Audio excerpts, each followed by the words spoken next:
안녕하세요. 어우, 날도 엄청 추운데 뭐하러 이번 데까지 오셨어? 오늘 한 해를 보내는 마지막 날이고 내일은 휴일이고, 그래서 입문 강의 때 쭉 정리하신 것 중에 이제 앞으로 1월부터 본격적으로 시험 준비하시는데, 그래도 용어라도 다시 한번 정리해두고 시험에 가장 많이 나오는 쟁점들로만 몇 개 한 거니까 잘 들어주셨다가 다음 주에 이제 1월부터 본 수업 들어가면 잘 기억 안 나면 한 번 더 이 부분들은 언제든지 들을 수 있게 올려놓는다고 하니까 한 번씩 들으세요. 시간 날 때마다. 그럼 좀씩 나아지실 거예요. 한 달음에 다 할 수는 없고. 야, 저희 시험에 이게 매년 나오는 질문이에요. 이 부동산, 우리는 부동산이니까 동산 할 필요 없고, 부동산 물건이 변동하려면 원인은 딱 두 종류다고. 그러니까 권리관계에 변화가 생기려면 원인이 있어야 되는데, 그 원인이 당사자가 원하는 대로 하는 법률 행위랑 당사자 의사와 상관없이 하는 법률 규정이랑 딱 두 종류니까, 그럼 이제 이 둘을 부동산 물권 변동에서 구별하는 실익이 법률 행위가 원인이 됐을 때에는 반드시 등기를 해야 부동산 물건이 변동한다고. 그럼 이제 법률 행위인지 아닌지를 판단하실 때에는 그 주어진 문장에서 당사자 의사에 따른 것이다, 그 변동의 원인이 당사자 의사와 관계가 있다라고 하면 법률 행위고, 그와 상관없는 것들이 나오면 뭐가 나오든 법률 행위가 아닌 것들이에요. 그래서 법률 행위인 경우에는 등기를 해야 되고, 법률 행위가 아닌 법률 규정인 경우에는 등기 없이도 변동이 일어난다고. 그럼 법률 행위를 달리 표현해서 나오면 계약이라고 나올 때가 있고, 합의, 약정, 의사 이렇게 나온다고. 그럼 법률 행위가 아닌 것들은 그러한 당사자 의사에 따른 표현이 나오질 않아요. 그리고 이제 법률 규정을 두 자로 줄여서 얘기하면 뭐라 그랬어요? 법정이라 그래, 법정. 그래서 법률 규정에 의한 걸 법정이라고 줄여서 나온다고. 그럼 이제 시험에 이제 여러 가지 형태의 문제들이 나오는데, 그 나눠드린 자료에는 진하게 해놨어요. 진하게 보이죠? 네. 그러니까 이 질문들이 공통으로 들어있는 게 등기예요, 등기. 그러니까 저희 시험에 한 문제가 아니라 여러 문제에 걸쳐서 나오는 공통된 질문이 등기하여야 변동하는 경우냐, 등기 없이도 변동하는 경우냐, 그 질문이 항상 들어있어요. 그럼 문장에 1번처럼 등기하여야, 2번도 등기를 요하지 않느냐, 이렇게 질문이 나온다고. 그럼 1번 문장이든 2번 문장이든 같은 질문이에요. 등기를 하여야가 옳은 문장인지 등기를 요하지 않는다가 옳은 문장인지를 묻는 거라고. 그럼 이 문장 전체를 해석하실 게 아니라 권리 변동을 일으킨 원인 하나만 찾으시는 거예요, 문장에서. 그럼 1번에서 원인이 뭐예요?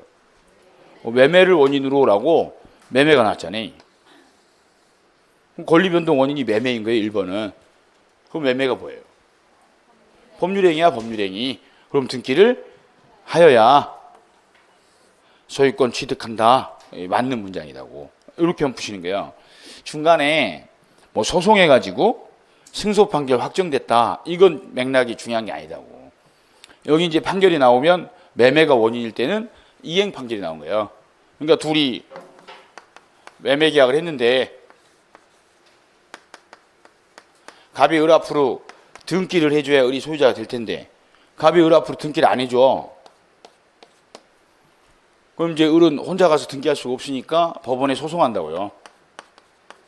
이때 소송은 매매 계약을 했기 때문에 갑이 이전 등기를 해줘야 되는데 이걸 안 해주니까 이거 대신하게 해달라고 이행소송을 하는 거예요, 이행소송. 그럼 이제 법원에서 갑은 을하고 매매 계약 약속한 대로 소유권 이전을 해주라고 명령을 내린다고. 그게 이행 판결이고. 그럼 이행 판결은 그대로 읽으면 이행하라고 명령을 내린 판결이에요. 그러니까 이행하라고 명령을 내린 거지 판결로 인해 이행된 게 아니기 때문에 판결 받았다고 해서 을이 소유자가 되는 게 아니라 이 판결문을 가지고 단독으로 신청할 수 있게 된 것뿐이다고. 그때는 등기를 해야 을이 소유자가 되는 거예요. 그래서 판결이 나오면 이행 판결인지 형성 판결인지 보셔야 되는데, 법률행위가 원인이 돼서 나오는 판결들은 전부 다 이행 판결이에요. 그럼 이행 판결은 판결로 인해 이행이 된 게 아니라 이행을 하도록 명령을 내린 것 뿐이기 때문에 판결만으로 물건이 변동하는 게 아니고 등기를 해야 변동한다고. 그럼 요 1번 문장이 시험에 자주 나오는데 이 문장에서 중요한 부분은 매매가 원인이 됐다는 거랑 그렇기 때문에 등기를 해야 취득을 한다. 이 두 부분만 확인하고 옳다고 판단하시면 되는 거예요. 중간에 있는 판결은 논의의 대상이 아닌 거라고. 2번도 똑같이 나온 문장이에요. 용어만 바꿔서. 그럼 이번에 등기를 요하지 않느냐 이렇게 물어본 거라고. 그럼 원인이 뭐예요? 네, 법률행위가 원인이래잖아요. 그러니까 이렇게 1번처럼 구체적으로 매매라고 나올 때가 있고 2번처럼 포괄적으로 법률행위 나올 때가 있다고. 그럼 법률행위가 원인이면 반드시 등기를 해야 돼요. 근데 등기 요하지 않는다 해서 이렇게 틀이 나오는 거예요. 이렇게. 그러니까 1번하고 2번 문장은 같은 문장이야. 공통으로 들어있는 게 판결 나오죠? 판결이 중요한 게 아니고 법률행위가 원인이면 이때 판결은 이행 판결일 뿐이라 등기를 해야만 물건이 변동한다고. 이 두 가지 사안은 동일한 사안이고 책을 올해 이제 아직 해가 안 지났으니까 올해 30회 시험에도 이거를 답을 해서 또 낸 거예요. 등기를 요하지 아니하는 판결에 이행 판결이 포함된다. 이렇게 이행 판결은 등기를 해야 되는 판결이에요. 이렇게 해서 한 질문 기하시고. 어제 표정이 별 기억이 안 나는 표정들도 있네. 아이고. 괜찮아요. 다음 주에 또 다시 해요. 1, 2월부터. 유치한 PPT가 저 같은 악필한테는 깔끔하고 좋긴 한데 이걸 지워야 되는 번거로움이 있어서 참 그렇다. 이래가지고.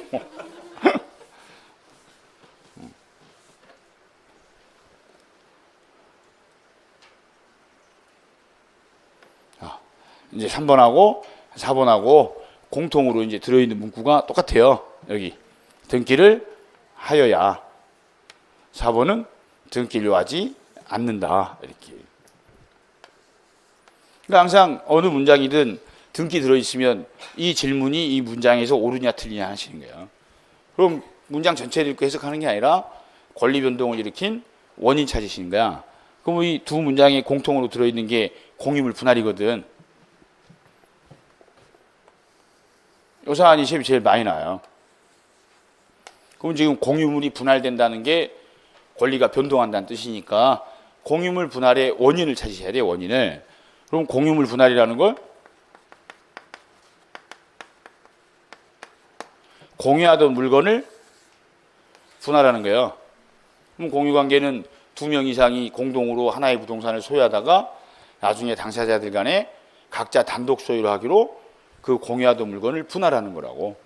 그럼 이제 갑과 을이 절반씩 투자를 해가지고 땅 한 필지를 샀어요. 이렇게.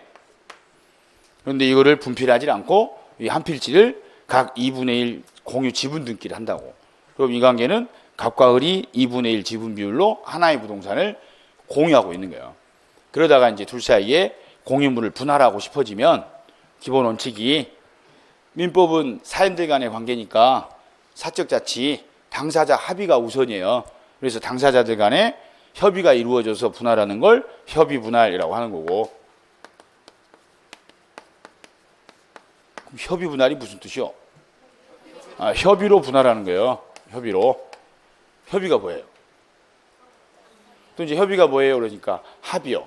합의가 뭐예요? 또 협의요. 또 왔다 갔다 하잖아. 협의가 뭐냐? 법률행위라고. 그러니까 항상 기준은 하나만 가지고 계셔야 돼. 권리 변동을 일으키는 원인이 법률행위냐 아니냐만 하시는 거예요. 법률행위면 등기를 해야 변동 효과가 생기고 법률행위가 아니면 등기 없이도 일단 변동 효과가 생긴다고. 그럼 자기들끼리 협의로 분할을 해. 그럼 둘 사이에 협의가 됐다고. 그래서 갑이 여기를 소유하기로 하고 나머지 땅은 을이 소유하기로 협의가 됐어. 그렇다고 협의한 때 분할의 효과가 생기는 게 아니라 협의는 법률행위라 분할 등기를 해야 이때 분할 효과가 생긴다는 거예요. 왜 등기해야 분할 효과가 생겨요? 협의가 법률행위니까 당사자 의사에 따른 거니까 협의만으로는 안 되고 분할 등기한 때 분할 효과가 생긴다고. 근데 이들 간에 서로 자기 욕심이 강하다 보면 협의가 안 돼. 그럼 협의가 되지 않으면 재판으로 가야 돼요. 이걸 재판상 분할이라고 그러잖아요. 그럼 재판상 분할은 무슨 뜻이요? 그게 무슨 뜻이요? 재판으로 분할하는 거지. 아니, 그러니까 민법에 나오는 법률 용어들은 99%는 있는 그대로 읽으시면 된다니까. 협의로 분할하는 게 협의 분할. 협의가 안 됐을 때 재판으로 분할하는 걸 재판상 분할이라고 한다고. 그럼 재판상 분할을 하게 된 이유는 뭐예요? 협의가 되지 않았기 때문에 그래. 그럼 재판으로 분할할 때는 법률행위가 원인이 된 게 아닌 거야. 협의가 안 됐기 때문에 재판으로 간 거니까 이때 하는 판결을 공유물 분할 판결이라고 하고. 여기 써 있어요. 공유물 분할 판결이 무슨 뜻이요? 판결로 공유물을 분할한 거지. 눈을 뜨고 판결로 공유물을 분할했다고. 이거를 형성 판결이라고 그래. 형성 판결. 형성이 뭐예요? 형성. 만드는 거예요. 그럼 여기서는 지금 권리 변동하고 있으니까 형성이 권리를 변동한다는 뜻이라고. 그럼 원인이 뭐래요? 판결이지. 그러니까 판결로 권리 변동을 일으키는 걸 형성 판결이라고 한다고. 그러니까 공유물 분할 문제가 시험에 나오면 사안은 둘 중에 하나예요. 협의가 성립된 경우랑 협의가 성립되지 않은 경우. 그럼 협의가 성립됐으면 협의한 대로 분할을 하는 거니까 등기한 때 분할 효과가 생기고, 협의가 안 됐기 때문에 재판상 분할했을 때에는 공유물 분할 판결에 의해 분할 효과가 생기는 거니까 이걸 형성 판결이라고 하는 거고, 우리 시험의 형성 판결은 공유물 분할 판결 한 가지밖에 없어요. 동이요. 이때는 판결로 분할 효과가 생기는 거니까 판결 확정된 때에 일단 분할 효과가 생긴다고. 등기 없이도 분할 효과가 생긴다는 거예요. 그럼 공유물 분할 문제가 나오면 기준은 딱 하나예요. 협의인지 아닌지, 협의가 성립됐는지 안 됐는지를 기준으로 판단하십니다. 그러니까 결국은 기준은 딱 하나예요. 등기하여야 변동하냐, 등기 없이도 변동하냐의 질문에 대한 답은 원인이 법률행위냐 아니냐 하십니다. 그럼 원인이 법률행위인지 아닌지 어떻게 알아요? 써 있지. 써 있어. 편안해. 편안하다고. 써 있는지만 알면 수석해. 근데 써 있는데도 눈에 안 보이는 사람이 있어서 문제인 것이지. 그러니까 우리가 할 일은 기준을 외우는 거예요. 이 사안이 질문으로 나오면 뭘 기준으로 해서 판단을 해야 된다라는 걸 학습을 하시는 거라고. 그리고 그 기준을 그 사안에다가 적용하셔야 돼. 그럼 첫째는 뭘 물었는지를 알아야 기준을 적용할 거 아니에요. 그러니까 뭘 물었는지를 지문에서 찾으셔야 돼. 근데 등기가 들어있으면 그 문장들은 100% 등기 물어보는 거예요. 등기하여야가 맞는 문장인지 등기 없이도가 맞는 문장인지. 그럼 그 질문에 대한 답은 항상 기준은 딱 하나요. 법률행위인지 아닌지. 그래서 이제 여기서 나오는 소송 사건이 협의가 됐어. 그럼 등기해야 분할될 거 아니에요. 그럼 둘이 공동으로 등기를 신청해야 돼. 우리가 협의한 대로 분할 등기를 해주세요라고 등기소에 가서 공동 신청을 해야 된다고. 근데 둘이 등기소 앞에서 만나기로 했는데 갑이 안 나와. 안 나와. 그래서 전화했더니 못 나간대. 왜 못 나와? 어제 합의한 거 후회한대, 자기는. 그래서 등기 협력을 안 해. 갑이 협력을 안 한다고. 이행을 안 하는 거지. 그럼 을은 소송해야죠. 그럼 이때 소송. 자, 재판상 분할 소송 할 수 있어, 없어요? 없어요. 협의가 안 됐을 때 재판상 분할 소송하는 거야. 그러니까 재판상 분할 소송은 우리는 협의가 안 되니까 판사님이 분할을 해주세요라고 하는 게 재판상 분할 소송이라고. 근데 얘들은 협의가 됐는데 약속을 안 지키잖아요. 그럼 약속한 대로 이행하라고 이행 소송을 하는 거예요. 재판상 분할 소송을 하는 게 아니라. 그러니까 협의가 됐는데 이행을 안 하니까 소송을 했대. 이때 소송은 재판상 분할 소송이 아니고 법률행위에 따른 이행 소송을 한 거라고. 그래서 판결을 받죠. 그러면 이때 판결은 이행 판결인 거야. 왜 이행 판결이요? 법률행위가 원인이니까 법률행위한 대로 이행하라고 명령을 내린다고. 그게 이행 판결이에요. 그럼 판결 받으면 분할돼요? 등기해야 분할돼? 이때는 등기를 해야 분할 효과가 생기는 거예요. 그러니까 공유물 분할 문제가 등기해야 되느냐 등기 없이도 변동하느냐에 나오면 단어 하나 찾으시는 거예요. 협의가 성립됐는지 안 됐는지. 그럼 협의가 성립됐는지 안 됐는지는 어떻게 알아요? 써 있어요. 그럼 협의가 성립됐으면 뭐라고 써 있어요? 협의가 성립됐다고 써 있어요. 협의가 성립이 안 됐으면 뭐라고 써 있어? 안 써 있어요. 그러니까 협의가 성립됐으면 협의가 성립됐다고 써 있고, 성립되지 않았으면 재판상 분할, 공유물 분할 판결에 의한이라고 써 있어요. 그럼 재판상 분할, 공유물 분할 판결에 의한이라고 써 있으면 협의가 되지 않았다는 뜻이에요. 이제 해보시게. 자, 3번. 공유물 분할 나왔죠? 그럼 찾는 거야. 협의가 성립됐는지 안 됐는지. 그럼 나오죠? 뭐라고? 협의가 성립됐다고. 여기서 끝난 거야, 이 문장은. 지금 공유물 분할에 대해 협의 성립됐잖아요. 그런데 분할 등기 협력 안 하는 사람이 있어가지고 소송에서 판결 받았대잖아. 이건 중요한 문장이 아니다고. 아예 읽을 필요가 없어요. 공유물 분할이 나왔는데 협의가 성립됐구나. 그럼 등기를 해야 분할 효과가 생기지. 이렇게. 그러니까 시험 문장들은 문장 전체를 읽고 해석하는 게 아니라 물어본 게 뭔지를 정리하고 그에 대한 기준을 적용해서 답을 하시는 거예요. 이 훈련을 꾸준히 하시면 별도로 민법 공부를 할 필요가 없어요. 우리는 눈은 뜨고 있으니까. 자, 4번은 공유물 분할 나왔죠? 근데 뭐래? 판결이 되잖아, 판결. 공유물 분할 판결에 의해라고 나왔잖아요. 그러면 이 말이 협의가 성립되지 않았다는 뜻이야. 그럼 판결에 의해 공유물이 분할되는 거예요. 이때는 등기 요하지 않는다고. 이렇게. 그럼 3번하고 4번하고 공통으로 들어있는 내용이 공유물 분할과 판결 아니에요.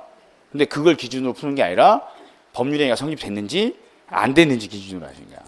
그럼 3번은 협의가 성립됐으니까 법률행위가 성립된 거고, 4번은 그 말 없죠. 그냥 공유물 분할 판결만 나왔지. 이때는 협의가 성립되지 않았다는 뜻이라고.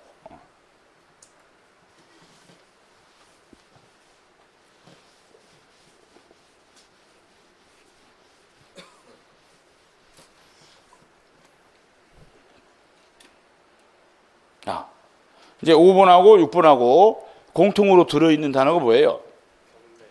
경매가 공통으로 들어있지? 이제 조심하실 게 그거예요. 물권 변동을 일으킨 원인을 정확히 찾으셔야지. 눈에 꽂히는 단어 있다고 덥석 무시면 안 돼. 그럼 우럭되는 거야. 우럭. 그 낚시하면 제일 잘 잡히는 어종이 우럭이에요. 우럭은 좀만 꿈틀거리면 덥석 물어요. 바늘도 잘 안 빠져. 중개사 수험생들이 대부분 우럭이 많아. 미끼를 던지면 그냥 확 문다고. 이빨도 안 빠져. 이빨도 안 빠진다. 우럭 때문에 큰일 나. 그러니까 그냥 웃고 하세요. 추운 날 칼바람 맞고 여기까지 왔는데 등기가 필요하냐 5번 물어본 거고, 6번도 등기 없이도 취득하냐 물어본 거예요. 그러니까 똑같은 질문들이 등기가 들어있다고. 그럼 이제 원인 찾으시는 거야. 그럼 이제 5번은 원인 하나만 찾으셔야 되거든. 등기 필요한지 필요하지 않은지를 판단해야 되니까, 자, 물권 변동 원인 찾아봐요. 응? 어디야? 응, 양도야, 양도. 양도하기 위해서는 이렇게 물었잖아요.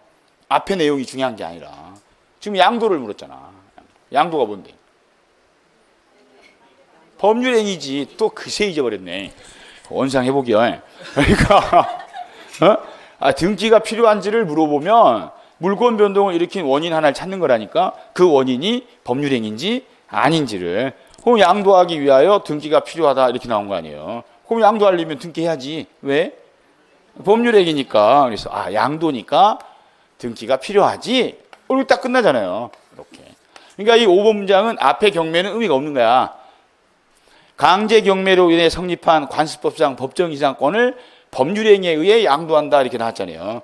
그럼 앞에 여기까지는 이 경매는 법정지상권이라는 게 성립되기 위한 원인일 뿐인 거고, 물어본 건 법률행위에 의해 양도하기 위해 등기가 필요하냐고 물어본 거니까 법률행위로 인한 양도는 등기를 해야지 이렇게 푸셔야 된다고. 그러니까 이 5번 문장은 경매는 이 문장에서는 쟁점이 아닌 거야. 관습법상 법정이상권 아직 안 배우셔서 모르시거든. 몰라도 괜찮아요. 몰라도 풀잖아. 이거 물어본 게 뭐야? 등기가 필요하냐를 물어본 거 아니에요. 그럼 등기가 필요한지 필요하지 않은지만 하면 되잖아. 이 문장은. 그럼 원인만 찾으면 되잖아. 원인이 뭐래요? 양도래잖아. 어떻게 알았어요? 써있잖아요. 근데 왜 못 찾아? 근데 이걸 우럭처럼 경매에다가 덥석 동그라미 치거나 법정에다가 동그라미 치고 풀어버리면 고무다리를 긁은 꼴이 되잖아. 고무다리 긁은 거 몰라요? 깁스한 다리가 가려울 때 시원하게 하려면 사이에 이게 꼬챙이를 넣어가지고 긁어야 시원해요. 근데 그 겉에를 긁어봐야 하나도 안 시원하다는 뜻이요. 유머도 알아들어야 통하는데 아직 친해지지 않아서 그래. 그러니까 원인 하나만 찾으시는 거예요. 막연하게 읽고 해석하는 시험이 아니라. 6번은 등기 없이도 취득하냐고 물었죠. 근데 앞에 뭐야? 경매잖아. 경매의 매수인, 이걸 합쳐서 경락인이라고 한다고. 그럼 경매로 인한 매수인, 즉 경매가 취득 원인이죠. 그럼 경매는 당사자 의사와 상관없이 법정 절차에 따라 법원에서 실행되는 거니까 등기화하지 않는다고. 등기 없이도 취득한다, 이렇게 하셔야 돼요. 그럼 이 두 문장을 비교해서 보시라고 한 이유는 공통으로 경매란 말 들어있죠. 그런데 6번은 경매가 원인인 걸 물었잖아요. 근데 7번은 경매를 물어본 게 아니라 법률행위에 한 양도를 물었잖아. 그러니까 객관식에서 가장 기본은 이 문장이 물어본 게 무엇인지를 일단 정확히 정리하는 거예요. 아니, 물어본 게 뭔지 정리가 돼야 그에 대한 답을 할 거 아니냐고. 물어본 것도 정리 안 하고 헛소리 픽픽 하면 어떡해요? 에? 아니, 혼자 있는 거 외롭다 그래서 미팅을 시켜줬더니 딴짓거리 하다가 취직하셨냐고 물어보고 있는데 못 듣고는 저 대학 나왔어요. 이러면 되겠냐고. 너무 추워서 유머도 안 통하는구만.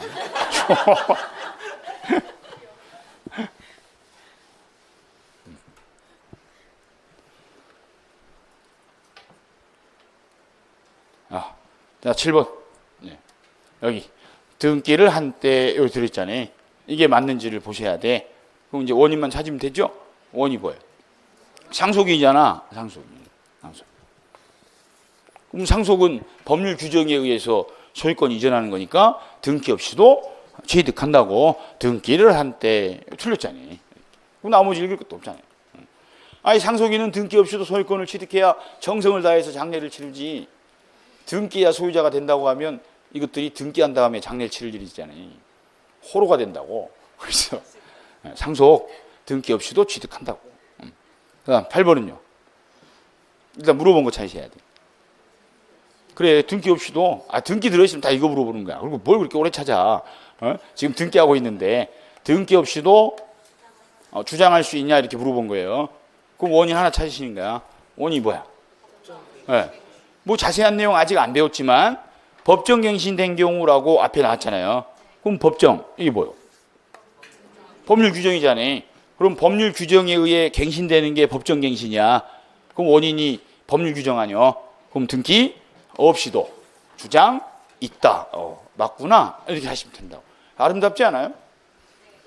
아니, 이걸 눈으로 토시 하나 안 빼고 쭉 읽고 또 읽는 사람보다 등기 들어있네? 그럼 등기가 맞냐 틀리냐 하라 그랬지? 그럼 원인 하나만 찾으면 된다 그랬지? 이렇게 푸는 사람이랑 누가 합격하겠냐고. 누가 힘이 덜 들겠어요? 이렇게 하시면 힘 덜 들어. 그날만 하면 돼. 민법 듣는 날만. 복습. 딱 1시간. 2시간 이상 했다. 공부를 잘못하는 거예요. 혼자 하는 거지. 혼자. 강의를 들으면서 하셔야 돼. 네. 여기까지가 민법 시험에서 중개사만이 아니고 모든 시험에 매년 나오는 질문이고 한 문제만 나오는 게 아니라 여러 문제에 걸쳐 나와요. 그래서 등기가 들어있는 문제, 등기 여부를 묻는 지문을 다 찾아서 이 방식으로 처리할 수 있으면, 우리 처리하는 방식도 간단하잖아요. 원인 하나만 찾고 그 원인이 법률행위인지 아닌지 하면 되잖아요. 이거 맞추시잖아. 수석해요. 합격이 아니고 수석한다고. 수석해.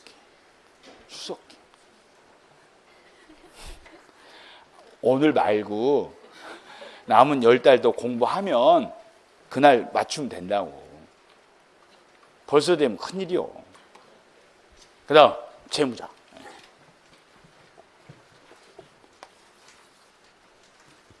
여기를 체계적으로 공부 안 하신 분들이 제일 못해. 채무자가 누구냐를 확정져야 되는 사건들이 있다고. 그럼 왜 일반인들이 이 채무자에서 헤매는 사람이 생기냐면요. 채무자란 개념은 그대로 읽으면 채무를 부담하는 자예요.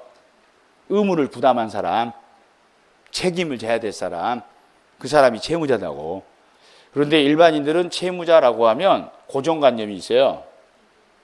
본인이 맨날 은행에서 돈 빌려버렸다니까 돈 빌려서 돈 갚아야 될 사람, 돈 줘야 될 사람이 채무자겠지라는 잘못된 고정관념을 갖게 된다고. 그래서 민법에서 채무자 정리할 때 어쩔 때 맞고 어쩔 때 틀리시고 헷갈린다는 사람이 생기는 거예요.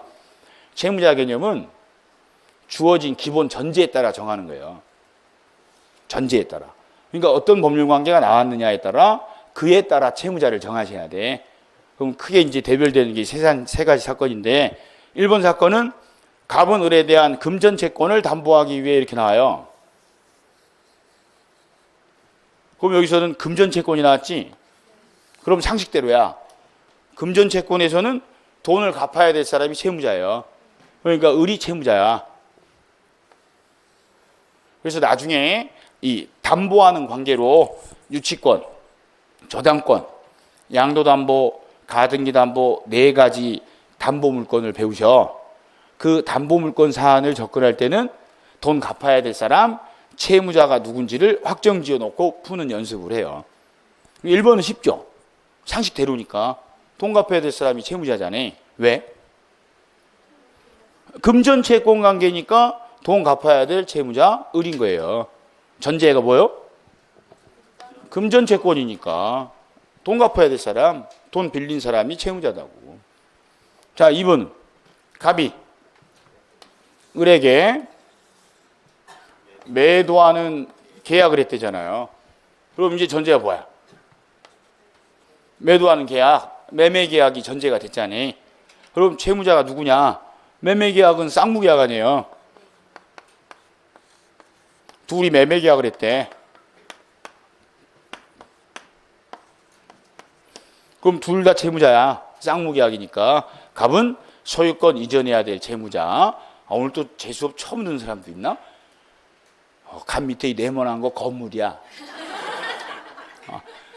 아니 토끼 눈이 2명 있어가지고 놀래가지고 갑 밑에 저건 뭐지? 이건 대금이야. 대금. 글씨는 포기한 지 오래됐어 우리는. 그러니까 글씨 연연하지 마시고 대신에 발음은 굉장히 정확하니까 잘 들으세요. 갑소유 건물 둘이 매매했다고. 그럼 둘은 매매 계약을 하게 되면 갑은 소유권 이전해야 될 채무자고 을은 대금 지급해야 될 채무자예요. 이걸 둘 다 의무를 진다 그래서 쌍무계약이라고 하잖아요. 그러니까 매매계약과 같은 쌍무계약을 체결했을 때 채무자가 누구냐라고 하면 둘 다 채무자인 거예요. 그럼 전제를 봐야 돼. 소유권 이전 관계에서라고 나오면 갑이 채무자, 을이 채권자인 거고 대금 지급 관계에서라고 나오면 을이 채무자, 갑이 채권자인 거야. 그리고 사람이라고 딸랑 2명 나오는데 무엇이 그렇게 복잡하고 헷갈려. 소유권 이전해야 될 관계면 갑이 이행해야 될 채무자, 을을 채권자. 대금 지급해야 될 관계면 을이 채무자, 갑이 채권자다고. 이때 이제 둘이 서로 이행을 해야 되는데 채무자가 채무를 불이행하는 유형이 2가지가 있다고. 채무 불이행이 무슨 뜻이요? 채무를 이행하지 않는 거야. 그러니까 채무자가 잘못해가지고 채무를 이행하지 않는 유형이 딱 2종류예요. 이행지체랑 이행불능이랑. 이행지체가 무슨 뜻이요? 지체가? 지연하는 거죠?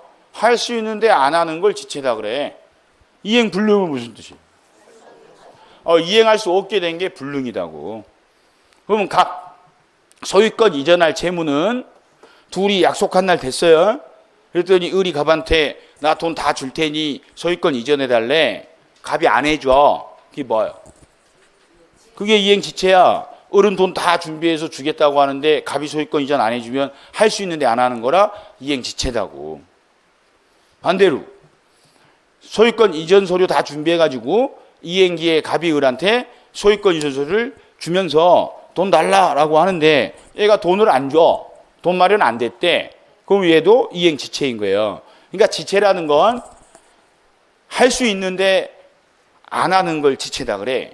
그럼 소유권 이전도 지체가 발생할 수 있고 대금 지급도 지체가 발생할 수 있어.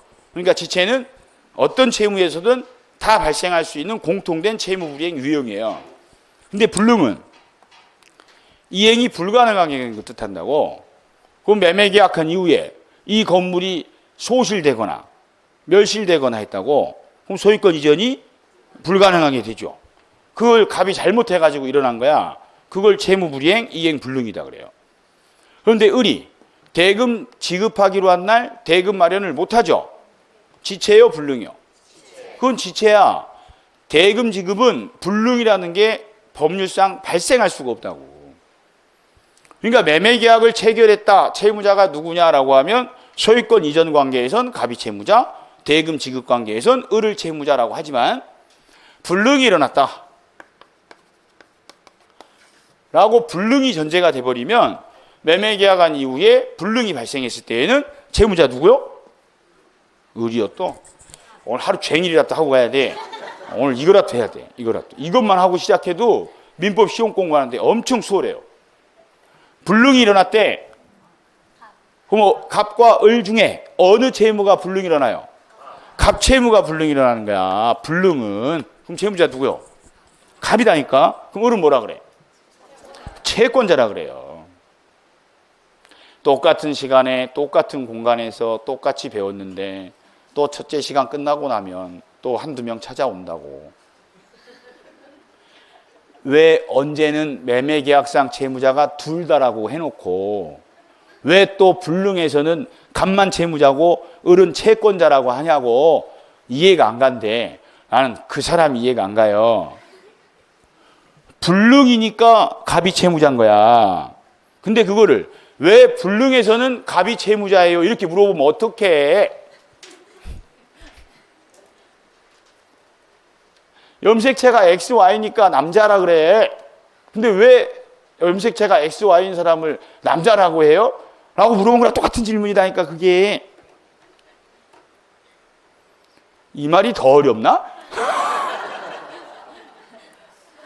그러니까 매매계약을 체결했다라고만 나오면 양쪽 다 채무자예요. 소유권 이전 관계는 갑이 채무자, 대금 지급 관계는 을이 채무자.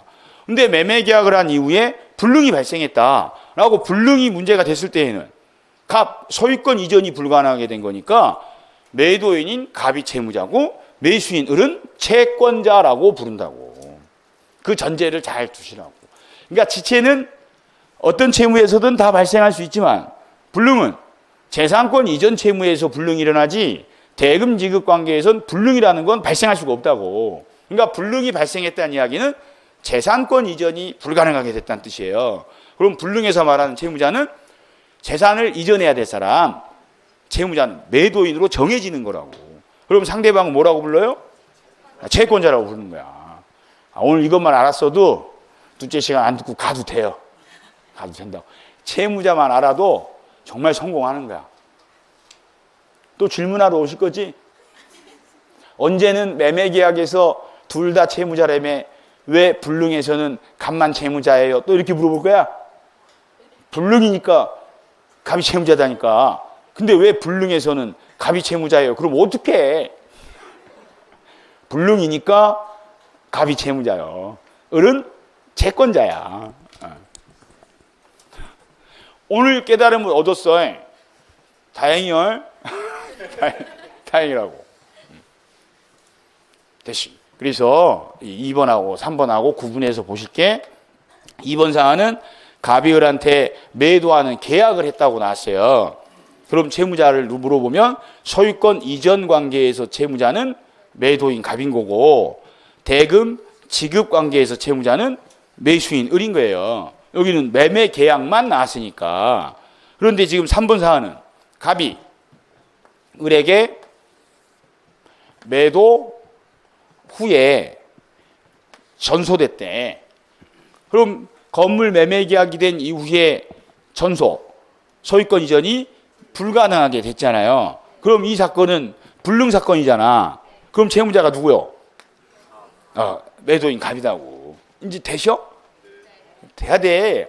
그래도 이 고생을 하고 여기까지 왔는데 체감 온도가 영하 10도가 넘는 데잖아. 그리고 이제 찬바람 쐬고 왔어도 녹을 때도 됐어. 아직도 얼려있으면 어떡해. 구별하셔야 돼요. 그러니까. 그래서 이 불능과 관계된 쟁점이 매년 시험에 나오는 거예요. 이제 좀 구별되셔? 매매계약을 했다라고만 하면 둘 다 채무자. 매매계약한 이후에 불능이 일어났다라고 하면 매도인을 채무자, 매수인은 채권자라고 부른다고.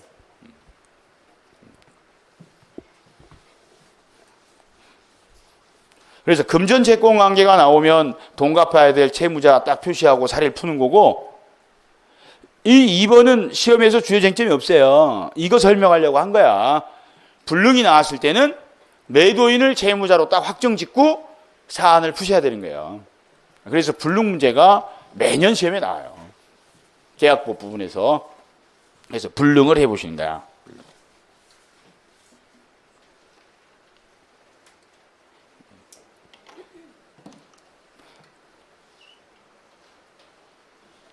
야, 후발적 불능이 나왔어. 그럼 후발적 불능이 무슨 뜻이요?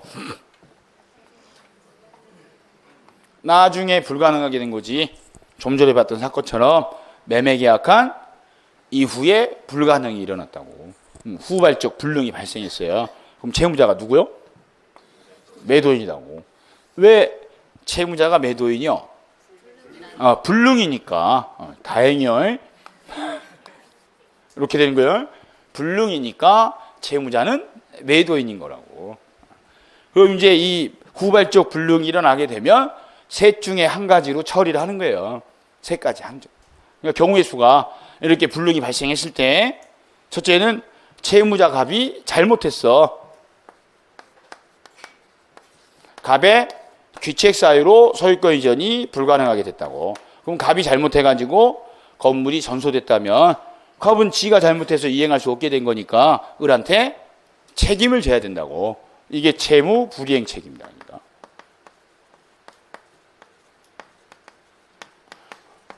이 중요한 거 하는데 수면 상태 들어가면 안 되는데. 채무 불이행 책임이 무슨 뜻이요? 채무를 불이행했으니까 책임을 지는 거예요. 그러니까 채무 불이행 책임이라는 건 채무자가 잘못을 해가지고 이행하지 못했을 때 책임을 지는 거라고. 그러니까 갑의 귀책 사유로 이행할 수 없게 됐으면 갑은 을한테 채무 불이행 책임을 져야 돼. 그럼 이제 을은 갑과의 계약을 해제할 수 있고, 갑 때문에 을이 입은 손해배상을 청구할 수 있다고. 이렇게. 그럼 이제 을이 계약을 해제한다는 이야기는 둘의 계약 관계가 더 이상 유지될 필요가 없어졌으니까 이행이 불가능하게 됐기 때문에 을은 갑과의 계약을 소급해서 없었던 걸로 할 수 있다고. 그럼 이때 이제 해제할 때 을은 갑한테 최고 이행할 기회를 줄 필요가 있냐 없냐. 그게 이제 계약법에서 자주 나오는 질문이다 그랬죠. 야, 을은 갑과의 계약 해제하기 위해서 갑한테 이행할 기회 최고 할 필요 있어 없어요? 없어. 왜 없어요? 불능이니까. 불가능한데 기회를 줄 필요는 없는 거 아니에요. 그러니까 즉시 해제할 수 있는 거라고. 그럼 이제 해제를 하게 되면 줬던 돈을 돌려받아. 그때 원금만 받아요? 이자도 받아? 이자도 받아야지. 계약 해제되면 소급해서 소멸하기 때문에 줬던 돈 이자도 받는다고. 그때 이자는 갑이 받은 날부터 계산해요? 받은 다음 날부터 계산해? 받은 날부터 계산하는 거야. 왜 받은 날부터 계산해요? 받은 날 돈을 쓰거든. 돈을 받은 날 쓰지 다음 날 쓰냐고. 그래서 갑은 을로부터 돈 받은 날부터 을한테 돌려주는 날까지 이자를 계산해 줘야 돼. 이건 해제 효과고. 둘의 계약 관계가 해제돼서 소급해서 소멸했기 때문에 받은 돈의 이자를 계산해서 을한테 줘야 돼. 그럼 을은 내 돈 돌려받은 것 뿐이에요. 손해배상은 받은 게 아니야. 그럼 이제 또한 손해배상도 청구할 수 있어. 이때 손해배상은 이 소유권 이전이 가능했을 걸 전제로 약속한 날 을한테 이전을 해줬다면 을이 되팔아서 남길 시세 차익, 그거를 손해배상 청구하는 거예요. 그럼 신뢰이익 배상이에요? 이행이익 배상이야? 이행이익인 거지. 손해배상에는 신뢰이익 배상이 원칙인 경우가 있고 이행이익 배상하는 경우가 있는데, 이 경우는 이행이익 배상이 원칙이에요. 써 있어요. 어디에? 여기 써 있잖아. 여기. 채무 불이행 책임으로 인해 발생하는 손해는 이행이익이라고. 왜? 채무를 이행하지 않았기 때문에 책임져야 되거든요. 그럼 이행을 했더라면 남길 이익, 이행이익 배상하는 거예요. 민법은 지문에 답 다 써 있어요. 그게 보이는 사람이 있고 안 보이는 사람이 있을 뿐이야. 써 있는데도 안 보이면 눈뜬 봉사가 되는 거예요. 눈을 떠야 돼요. 눈을 떼야 된다 그랬더니 그것만 캡처해가지고 막 자기들끼리 사진 돌려보고 그러던데 진짜 곤란해. 이쁘게 찍어도 못생긴 얼굴을 막 눈 떠 이런 것만 찍어가지고 막 올려버리면 어떡해. 뭐 XX 선생은 막 인스타에다가 올리고 말이야. 곤란해 진짜. 이게 채무자가 잘못했을 때 둘 사이에 채무 불이행 책임으로 해결하는 방식이에요. 또 한 가지는 둘이 매매 계약하고 그 이후에 건물이 전소돼 가지고 소유권 이전이 불가능하게 됐는데 양쪽 다 잘못이 없는 경우, 갑이 귀책 사유가 없고 을도 귀책 사유가 없대. 그럼 쌍방 귀책 사유 없이 이행할 수 없게 됐으면 둘 다 잘못한 게 없으니까 둘 다 책임질 사람이 없어요. 그러면 법에서는 갑 소유권 의무 소멸하고 을 또한 대금 지급할 의무가 소멸해. 둘 다 의무를 소멸시켜 준다고. 이거를 법에서 표현할 때 갑 채무자 입장에선 자기 물건이 없어진 반면에 계약상 약속했던 대가도 받지 못하게 됐다라고 해서 채무자 위험 부담이라고 한다고.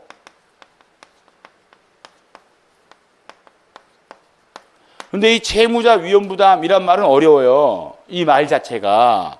근데 이 말을 사용하지 않고 둘이 계약을 한 이후에 둘 다 잘못 없이 이행할 수 없게 됐다. 그럼 그 사유로 나오는 게 천재지변 나온다고. 뭐 낙뢰니, 홍수, 태풍, 산불 등으로 인해 건물이 소실 멸실됐대. 그 말이 둘 다 잘못한 게 없으니까. 그럼 둘 다 의무가 소멸해야 공평한 거 아니냐고. 그걸 법에서 소련말로다가 채무자가 위험을 부담한다라고 써놓은 건데, 여기서 채무자가 위험을 부담한다는 이야기는 매도인이 대가를 받을 수가 없다는 이야기라고. 그럼 이미 지급된 계약금 있으면 어떻게 해요? 이 계약금은 돌려줘야 공평하다고. 그리고 둘 다 잘못 없으면 둘 다 그냥 의무가 없어져야 공평한 거 아니에요. 그러니까 둘 다 잘못 없으면 둘 다 의무가 소멸해. 그럼 이미 받은 건 돌려주고 끝내라는 거예요. 여기서 책임질 사람이 있어 없어요? 없어. 채무불이행 발생이 안 해요. 안 해. 왜 채무불이행이 발생 안 해요? 채무자가 잘못한 게 아니니까. 그래서 채무자가 잘못하지 않은 사건을 위험부담이라고 한다고. 채무자가 잘못했으면 채무불이행이라고 하는 거고. 그럼 마지막 특이한 점 하나가 이게, 둘이 매매 계약하고 그 이후에 건물이 소실 멸실됐는데 갑한테 잘못 없어. 을이 잘못했대. 그럼 매수인이 잘못해가지고 물건을 못 받게 됐을 때, 그럼 을은 약속한 돈은 다 줘야 공평한 거예요. 갑은 잘못한 게 없으니까 소유권 이전 의무가 없는 거고, 을은 지가 잘못해서 물건을 못 받게 됐으니까 약속한 돈은 다 줘야 공평하다고. 이거를 법에서 표현할 때는 채권자 위험 부담이라고 표현한 거라고. 그럼 채권자가 누구예요? 매수인, 을을 말하는 거야. 그럼 매수인이 위험을 부담한다는 이야기는 매수인 자기가 잘못해가지고 물건을 못 받게 된 거니까 약속한 돈은 다 줘야 공평하다고. 그래서 여기서 위험이란 대가를 줘야 된다 이 뜻이다니까. 다야 이게. 그리고 이제 을의 귀책 사유랑 동일한 내용이, 갑이 을한테 약속한 이행기에 서류를 주죠. 근데 을이 그걸 안 받아갔지. 그걸 뭐라 그래? 갑이 주는데 안 받는 걸. 무슨 지체? 지체에는 두 종류가 있는데 수령 지체랑 이행 지체가 있다고. 그러니까 막 지르지 말고 써 있는 대로 하면 돼요. 수령 지체가 무슨 뜻이요? 수령을 안 한다. 이행 지체는요? 이행을 안 한다야. 그럼 쌍무계약은 주고받는 관계예요. 갑이 을한테 소유권 이전 받아가라고 줘. 안 받죠? 안 받는 걸 뭐라 그래? 수령지체. 그리고 갑이 소유권 이전 서류 주면 을은 돈을 줬어야지. 안 주죠. 그걸 뭐라 그래? 이행지체. 안 받는 걸 수령지체. 자기 거 안 주는 걸 이행지체라고 하다. 눈을 뜨란 게 수령지체는 수령하지 않는 거. 이행지체는요? 이행하지 않는 거. 이행하지 않는 거. 근데 왜 막 질러? 갑이 을한테 약속한 날 이전 서류 주는데 을이 안 받았다고. 그게 뭐요? 수령지체라니까 그게.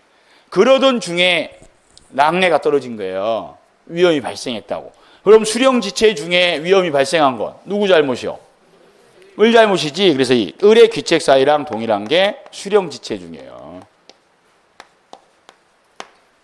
을이 수령을 지체하던 중에 위험이 발생했으면 을이 약속한 돈을 다 주라고. 하나 더 해보게. 자, 여기 채무자는 잘못한 게 없고 채권자가 잘못했죠? 채무 불이행이 아니요. 아니다고. 채무 불이행은 채무자가 잘못한 걸 말해요. 근데 이 경우는 채권자가 잘못한 거지 이걸 채권자 위험 부담이라고 하는 거예요. 그러니까 눈을 떠. 채무 불이행은 누가 잘못한 거요? 채무자가 잘못해가지고 채무를 이행하지 않는 게 채무 불이행이야. 채권자가 잘못한 건 채무 불이행이 아니다고. 왜 아니요? 채권자가 잘못한 거잖아. 그럼 채권자가 잘못한 건 채권자 위험 부담이라고 불러요. 매수인 지가 잘못해서 물건을 못 받게 됐으면 약속한 돈을 줘야 된다고. 자, 을이 잘못해가지고 물건 없어졌죠? 갑, 을한테 손해배상 청구할 수 있어 없어요? 없어. 왜 없어요? 채무불이행이 아니기 때문에 그래. 손해가 없다니까? 자, 갑은 약속한 돈만 받으면 될 일인 거지 채무불이행 문제가 아니다고. 그래서 후발적 불능이 일어나면 크게는 이렇게 둘로 나누는 거예요. 이렇게. 기준이 누구요? 채무자가 기준이야. 그러니까 후발적 불능 문제가 나오면 채무자를 딱 확정을 지어놓고 채무자를 기준으로 사안을 정리하시는 거예요. 채무자한테 잘못이 있으면 채무불이행, 잘못 없으면 위험부담이야. 이 두 사건 다 채무자가 잘못이 없잖아. 그 다음 이제 위험은 둘 중 한 명이 부담하는 거예요. 상대방도 잘못 없지. 둘 다 잘못 없죠.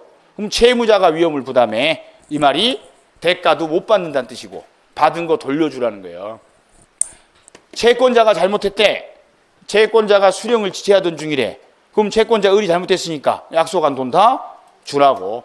이게 이제 나중에 10개월 연습해서 숙달시키면요 짧게 돼요. 후발적 불능이 딱 나와. 그럼 찾을 거는 사유를 찾는 거예요. 사유. 그럼 사유는 딱 세 수로 나뉘어. 갑, 귀책. 갑과 을, 쌍방 귀책 없이. 을, 귀책. 수령 지체도 을 귀책이니까 똑같은 거예요. 딱 세 가지 경우의 수로 나눠져. 그러면 갑이 잘못했지? 책임져. 을 해제와 손해배상으로 해결해. 왜? 갑이 잘못했으니까. 둘 다 잘못 없죠? 안 줘. 둘 다 줄 거 없어. 그럼 받은 건 돌려줘. 을이 잘못했대. 을이 수령 지체했대. 을 줘. 다 했어. 다시. 갑이 잘못했대. 갑 책임져. 둘 다 잘못 없대. 안 줘. 받은 거 돌려줘. 을이 잘못했대. 줘. 그것도 못해? 갑이 잘못했대. 갑 책임져. 둘 다 잘못 없대. 안 줘. 받은 거 돌려줘. 을 잘못했대. 줘. 다 있잖니. 이거를 채무자 위험 부담, 채권자 위험 부담 이렇게 정신 잃게 안 하셔도 된다니까. 그래서 여기 정리된 거 보시면 이 둘을 합쳐서 위험 부담이라고 하는 거고, 채무자가 잘못했지? 그럼 채무 불이행 책임을 져야 돼요. 이때 해제와 손해배상으로 해결해. 이때 손해배상을 이행익 배상하는 거야. 채무 불이행이기 때문에. 그럼 둘 다 잘못이 없어. 이거를 채무자가 위험을 부담한다 그래요. 그러니까 이걸 오해하시면 안 되는 게 채무자가 위험을 부담한다는 이야기는 둘 다 잘못한 게 없다는 뜻이야. 그러니까 채무자는 물건 줄 필요도 없지만 대가도 달라고 할 수가 없게 된다고. 그걸 채무자 위험 부담이라고 표현하는 거예요. 그러면 쌍방 모두 의무가 소멸해. 왜 쌍방 모두 의무가 소멸해요? 쌍방 모두가 잘못한 게 없으니까 그런 거예요. 그걸 채무자 위험 부담이라고 표현해. 채권자가 잘못했지? 이걸 채권자가 위험을 부담한다 그래. 그럼 채무자는 의무가 소멸하는 거고 채권자는 줘야 되는 거야. 채권자는 존재해. 왜 채권자는 존재해? 지가 잘못했으니까. 지가 잘못했으니까. 됐어. 요걸로 안 되면 요걸로 해. 채무자가 잘못했으면 채무부재인 책임을 져야 되고, 둘 다 잘못이 없으면 둘 다 주고받을 거 없고 받은 돈 돌려줘야 되고, 채권자가 잘못했으면 약속한 돈 다 줘. 이렇게 해. 그냥 법률 용어를 하지 말고 어디 해보게. 이제 매년 나와요, 이 문제는. 시험에. 우리 시험에 나왔던 것들 해보시죠.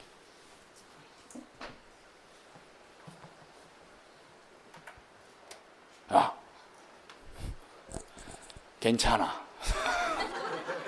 길고 복잡해 보이는 건 공갈포일 뿐이에요. 저희가 3월 달부터는 문제 유형별로 정리하는 연습 다 시켜드려요. 이 문제는 이렇게 정리하고 풀어야 된다고. 사례 나오면 꼼꼼히 읽는 게 아니라 뭐에 대한 사건인지를 빨리 정리하시는 거고, 그 사건이 정리되면 자기가 그 사례를 풀기 위해서 미리 공식 외워놓은 게 있어야 돼요. 그 외운 공식을 적용하시는 거야. 그럼 이 사례는 갑은 을에게 매도했지. 그 다음 눈에 띄는 사람은 뭐예요? 멸실이지. 끝이요. 다 했네. 이게 사례 정리된 거예요. 갑이 을한테 건물 매도했는데 멸실됐잖아. 멸실이 뭐예요? 불능이지. 불능. 그럼 채무자 누구요? 갑이지. 그러니까 이 사례는 멸실됐다를 보자마자 후발적 불능 사건이구나. 그럼 갑이 채무자고 을이 채권자구나. 그게 정립이 되셔야 돼. 그리고 이제 1번 지금부터 원인을 찾는 거야. 갑한테 잘못이 있는 사례인지 둘 다 잘못 없는 사례인지 을이 잘못한 사례인지를 찾으시는 거라고. 문장을 읽는 게 아니고. 야, 틀린 거 고르래죠. 그럼 첫째 1번은 눈에 띈 단어. 1번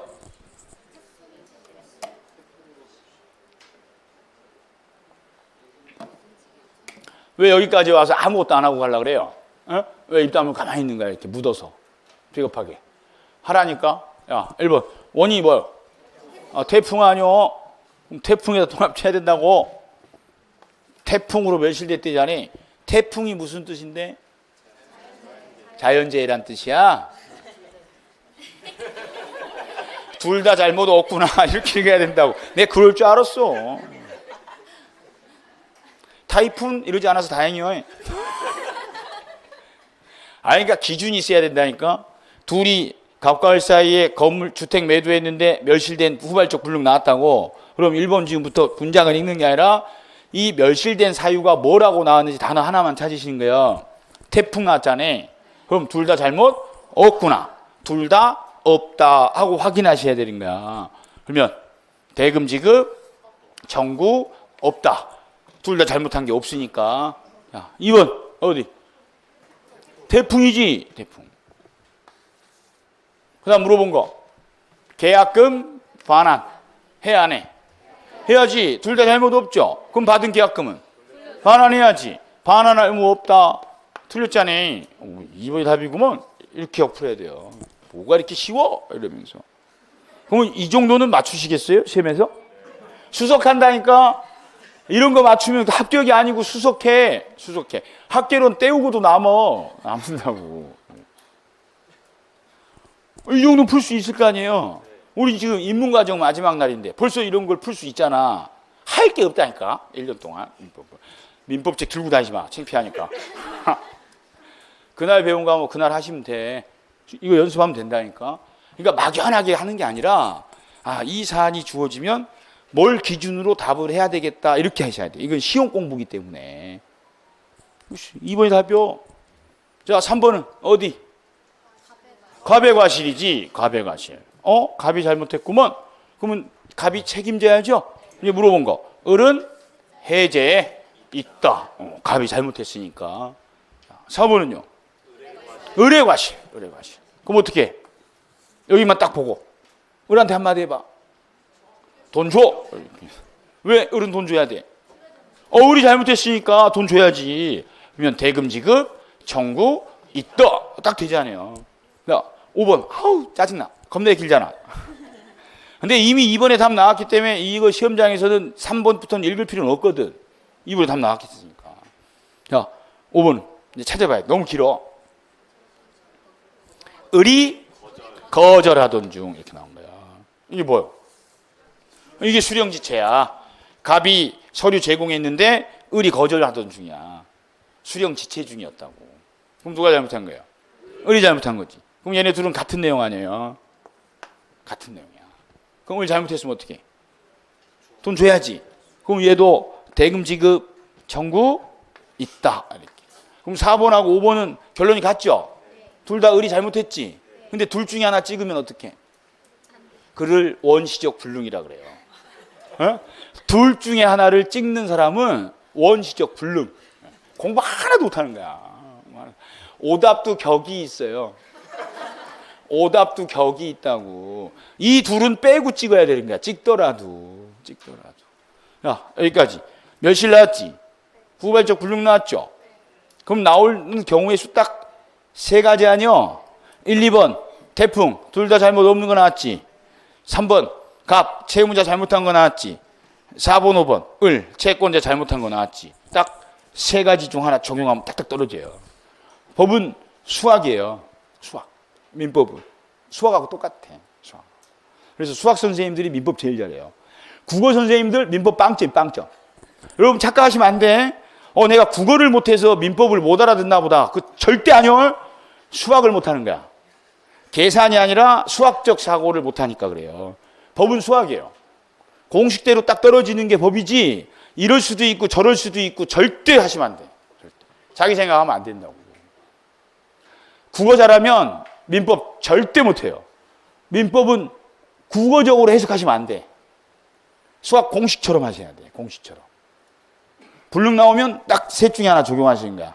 둘 다 잘못 없는지, 채무자가 잘못했는지, 채권자가 잘못했는지 그것만 정리하시는 거야.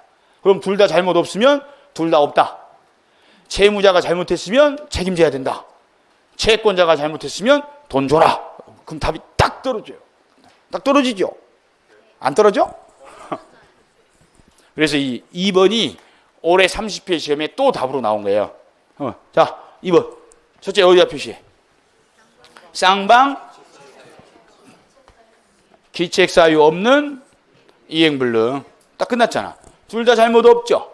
그럼 뭐 적용해 이제? 안 줘. 둘 다 의무 없다고. 물어본 거 뭐야?